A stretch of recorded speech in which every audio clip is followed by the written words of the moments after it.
Hi, and welcome to Atlanta News First Behind the Investigation. I'm investigative reporter Andy Perotti. Joining me now is Chief Investigative Reporter Brendan Keefe. How you doing, Brendan? Good to be here, Andy. So tonight's investigation that you're going to be taking us behind the curtain is really a problem that sounds like it's about to get a lot worse. Yeah, the way I would explain this story is it's sort of like when police were on horseback and the bad guys were driving early cars. We're in that stage right now with gasoline-powered police cars and very fast electric vehicles. And sure, we all know about electric Porsches and Audis and BMWs and Teslas. They've kind of been a luxury product. But now there are Kias and Hyundais that are actually faster than the fastest police car that the Georgia State Patrol has. And if a bad guy's behind the wheel, they're going to have an edge over the police who are trying to stop them. Atlanta police chase suspected shooters near Georgia Tech. Gonna be going 70 plus. The suspects driving an electric car.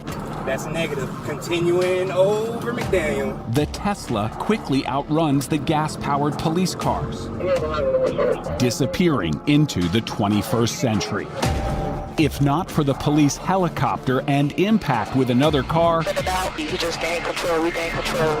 the suspects might have gotten away. When seconds count, the police are minutes away. This shortens that time, doesn't it? Indeed, substantially. Lieutenant Jessica Howard is putting the GT in GTPD, This vehicle would keep up with just about anything on the road. Anything, yeah. driving the first electric patrol car for Georgia Tech police. Have you ever mashed the throttle? I have. Tell me what it's like. I will say it goes from 0 to 60 in about 3 seconds, 3.5 seconds. It's very fast. It's extremely fast. Police departments across the nation are falling behind when chasing electric vehicles. The driver of a stolen Tesla out of Vegas. The instant power of the electric motors is no match for the fastest internal combustion engine patrol cars. This standard production car is twice as fast as the most popular police pursuit vehicle. It even has a higher top speed. Obeying all the laws for demonstration purposes, let's mash the pedals at the same time. 0 to 60 in 3.2 seconds. It's no contest, leaving most police pursuit vehicles in the dust. This car that can outrun a state trooper, is it a Porsche? Maybe a Tesla? No, it's a Kia EV. The Georgia State Patrol is sticking with its gasoline-powered engines and slower patrol cars. The Georgia State Patrol told us our agency did look into EV patrol cars for the fleet, but they did not meet the needs of the agency. Not Georgia Tech. Its police department is outfitting 3 electric patrol cars, turning the stock Mustang Mach-E GT into the police car of tomorrow. Under the hood, state-of-the-art electronics, fueling a car that is both mean and green. As people buy more electric vehicles, those vehicles are going to be more capable than the typical internal combustion engine police car. No, absolutely. Georgia Tech police patrol only a 3-mile radius on an urban campus. Environmental concerns and thousands in fuel savings are driving the switch to electric. But Lieutenant Howard says officers already prefer the power of the new EVs. If you were in an agency that had to do highway pursuits, is this the vehicle you'd want? I believe this would be a great vehicle to have if you're engaged in highway pursuits. Again, just because of the speed, just because how quickly it can get to that speed, this vehicle would definitely be my go-to if I was doing highway pursuits. Brendan, that was eye-opening. So in your opinion, based on your reporting, is electric vehicles going to be the future of policing? You know, it isn't my opinion. It's basic analysis. It has to be, because there's only 2 possibilities. In fact, one of the people commenting on our story said, why are we entering an arms race to have faster police cars? Shouldn't we limit the acceleration of electric vehicles? I don't see that happening because we live in a free society and there's a market demand for these faster vehicles. These electric vehicles have such torque and such power that it's really no contest, as you saw in my demonstration with the Kia versus what would be a typical patrol car behind them. So yeah, I mean, at some point, Once you get past some of the limitations, what are the limitations? Range. That Mach-E has about 250 miles of range. Well, that's great for Georgia Tech. They have a 3-mile radius Right. of a campus. But what about a state patrol? Georgia State Patrol might say 250 miles of range isn't enough. And what do you do when the car is only half charged? You can't pull over at a gas station in the middle of a pursuit. You've got to pull up to a charging station. But the technology is advancing so rapidly, there's no question that there are at least going to be hybrid or electric vehicles alongside the internal combustion engine police cars. There has to be. Otherwise, the police are just never going to be able to catch up with these things. So, what is the response that you've received so far from law enforcement agencies, including Georgia Tech and Highway Patrol? Yeah, well, first, Georgia Tech. Georgia Tech was very helpful in our story. It's not often in investigations we partner with someone. We don't like to do favors. In this case, we didn't. But what we did do is sort of tell their side of the story to a degree. But they're far more interested in telling the story about the environmental benefits of these vehicles. Georgia Tech is committed to Electrify GT, which is a plan to basically be emissions neutral by 2050. This is part of that plan. And then it's also a huge taxpayer savings.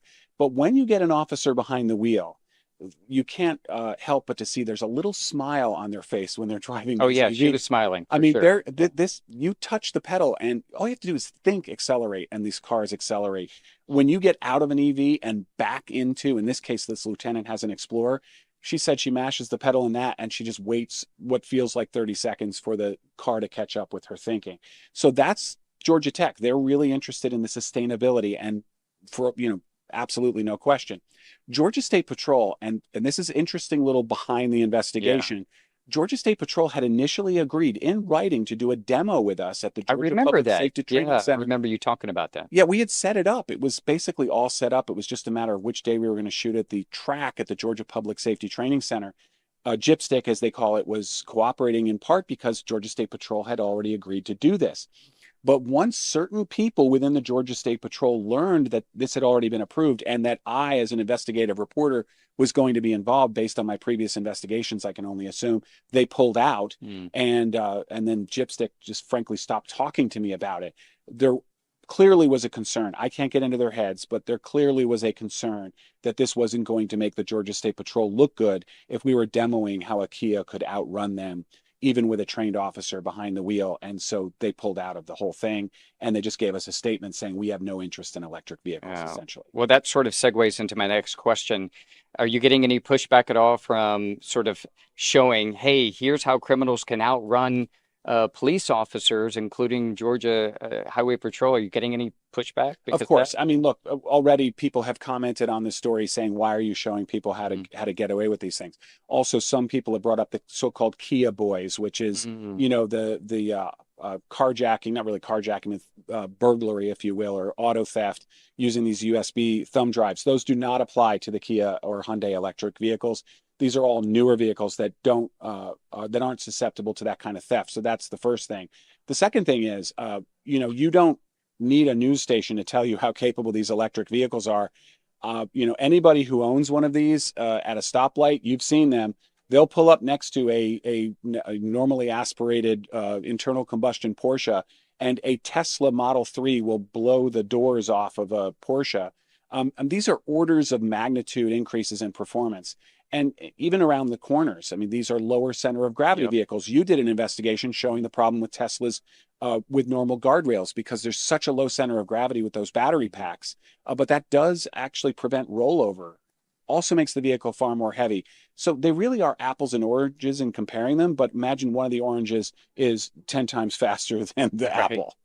What prompted you to look into this? I know you cover criminal justice in general, but was there a story that you saw, or just sort of like, hey, what would be the difference in speed or at least acceleration? What sort of prompted you into doing it? Yeah, first I got an EV6 GT, a Kia. That's the one in the story. As soon as I got behind the wheel of it test driving, I literally giggled. I've driven all kinds of performance vehicles. I've been in NASCAR vehicles going around the track as a passenger. I'd been in an F-16 with the Air Force Thunderbirds as a reporter.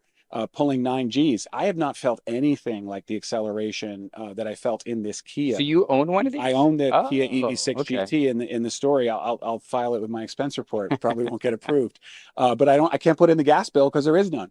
But yeah, it really got my attention. And then I saw a news release from Chevrolet of touting its Blazer. Chevrolet is actually making a Blazer that's electric. That's a police pursuit vehicle. I called our upfitter who upfits our news vehicles, who upfitted my news vehicle with sort of cages and stuff and drawers. And I said, have you seen any of these come through? And they said, no, but we do have Georgia Tech here with these Mustang Mach-E GTs. Would you like to come by? That's how I got into the story. And then one thing led to another. The biggest thing I'll say, Andy, is that you and I love to do stories that no one's seen before. Mm-hmm. No one has done this story. There have been some YouTubers who've done some drag races, on drag strips against police cars. But really, other than that, no one's told the story of, hey, law enforcement better take notice, because this is no longer a question of if. It's now a question of when they're going to get outrun by an electric Kia or electric Hyundai or electric Tesla. Yeah, that demonstration you did in the story was so compelling to see the difference in acceleration. Brendan, I think this is a story that we're just now starting to see, and you started it. Thank you again for sharing the background information of why you ended up turning this story. And you can watch more of Brendan's investigations on our website, atlantanewsfirst.com, and streaming Atlanta News First Plus. We'll see you next time.